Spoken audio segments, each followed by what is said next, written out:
जय श्री महाकाल। आज हम बात करेंगे बुध के बारे में। आप सभी जानते हैं कि वैदिक ज्योतिष के अनुसार बुध का संबंध हमारी वाणी से है, हमारी बुद्धि से है, हमारी एजुकेशन से है।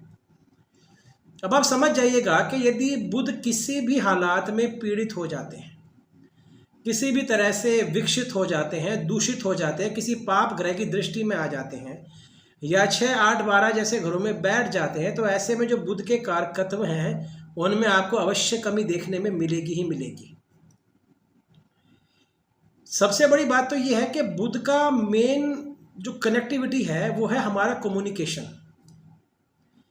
किसी व्यापारिक तंत्र के लिए एक सशक्त वाणी का होना बहुत महत्वपूर्ण है।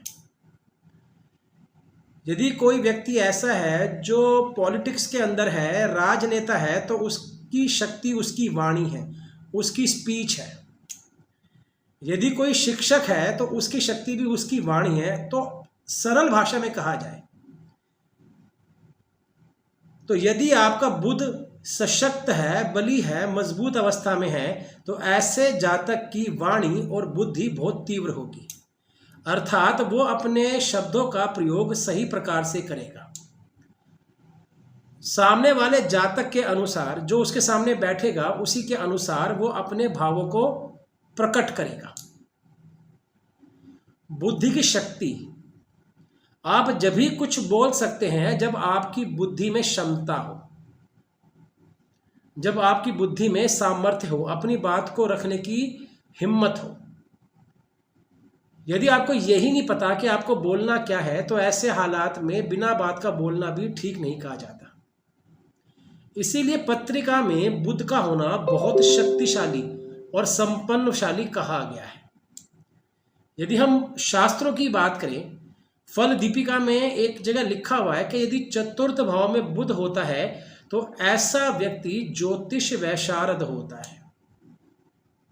स्पेशली बुध को पांडित्य से जोड़ा गया है, ज्योतिष के लिए बहुत महत्वपूर्ण ग्रह माना गया है, क्योंकि ये अनंत ज्ञान है, अनंत बुद्धि है। ये एक ऐसी बुद्धि है जो रहस्य की खोज में लगी रहती है और कुछ ऐसा निकाल के लेके आती है जिससे जन कल्याण का भला हो। रिसर्च, गहरी सोच। तो बिना बुध के हम अपने जीवन के बारे में कल्पना भी नहीं कर सकते, क्योंकि बुध के बिना ना हमारी वाणी है, ना हमारी क्षमता है, ना किसी व्यक्ति को अपनी बात समझाने की अदा है। तो बुध का कुंडली में बली होना बहुत महत्वपूर्ण है।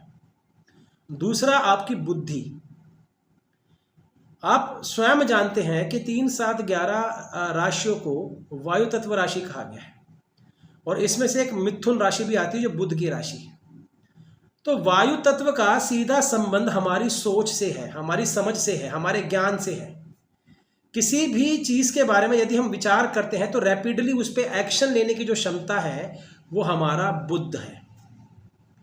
तो यदि आपकी पत्रिका में किसी भी तरह से बुध पीड़ित अवस्था में है, विकसित अवस्था में है, या फिर बुध ऐसे स्थानों पे बैठे हुए हैं जहां पर वो पीड़ित हैं, या नवमांश कुंडली के अंदर भी बुध की स्थिति अच्छी नहीं है, तो ऐसे हालात में आपको बुध के कारकत्वों में कमी देखने में आएगी ही आएगी। दूसरी बात, यदि बुध बहुत ही पास है सूर्य के, अर्थात कंबस्ट है। देखिए, वैसे तो बुध का कंबस्ट होना हम ज़्यादा बुरा नहीं मानते, क्योंकि सूर्य जो है वो बुध और सूर्य दोनों आसपास ही रहते हैं, तो उसका कंबस्ट होना इतना बड़ा मैटर नहीं है। लेकिन यदि ऐसे हालात आ जाए कि सूर्य और बुध समान डिग्री पे कंबस्ट हो जाए, मान लीजिएगा कि सूर्य की डिग्री 14 डिग्री है और बुध की 15 डिग्री है, तो ऐसे हालात में सूर्य और बुध के बीच में मात्र 1 डिग्री का अंतर होने के कारण वो पूर्णतः अस्त हो गया है। तो ऐसे हालातों में भी बुध के कारकत्व आपको कुछ कम देखने में आएंगे ही आएंगे। अब यदि आप चाहते हैं कि आपको बुध के पूर्ण कारकत्व मिले, तो आप सभी जानते हैं कि गणेश जी का जो ये दिन अभी चल रहे हैं, ये अति उत्तम समय है बुध को बल प्रदान करने का। गणेश जी को बुद्धि का अधिष्ठाता कहा गया है।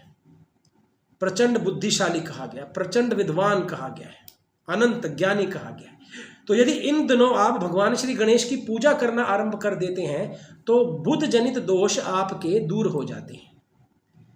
यदि आप अथर्वशीष का पाठ नित्य करना आरंभ कर दें, पूरी निष्ठा से करना आरंभ कर दें और बुधवार के दिन से करना आरंभ कर दें, आप यकीन मानिएगा कि यदि आपके अंदर किसी भी तरह की झिझक है, आप अपने ज्ञान को दूसरों के सामने नहीं रख पा रहे हैं, आपके मन में घबराहट रहती है या आपकी स्मरण शक्ति थोड़ी कमज़ोर है, तो आप जैसे भगवान गणेश की पूजा करना आरंभ कर देंगे आपको अनंत फलों की प्राप्ति होगी। दूसरा, यदि आप गणेश गायत्री मंत्र का नित्य रूप से जाप करें, कम से कम 5 माला जाप करें, आप यकीन मानिएगा आपको अनंत और उत्तम फलों की प्राप्ति होगी। यदि कोई ऐसा जातक है जिसकी कुंडली में बुध अकारक है तो वो भी ये पूजाएं कर सकते हैं। यहाँ तक कि आप बुध के बीज मंत्रों तक का जाप कर सकते हैं। और कोशिश कीजिएगा कि घर के आपकी जो उत्तर की दिशा है उसको अवश्य चेक कर लें। यदि वहाँ पे कोई टॉयलेट है, वहाँ पे कोई स्टोरेज है, वहाँ पे यदि गंदगी रहती है तो आप यकीन मानिएगा वास्तु दोष के कारण भी आपको बुध के श्रेष्ठ फलों में कमी आएगी ही आएगी। तो यदि आप इन उपायों को करेंगे तो आपको बुध के उत्तम फलों की प्राप्ति होगी। जय श्री महाकाल।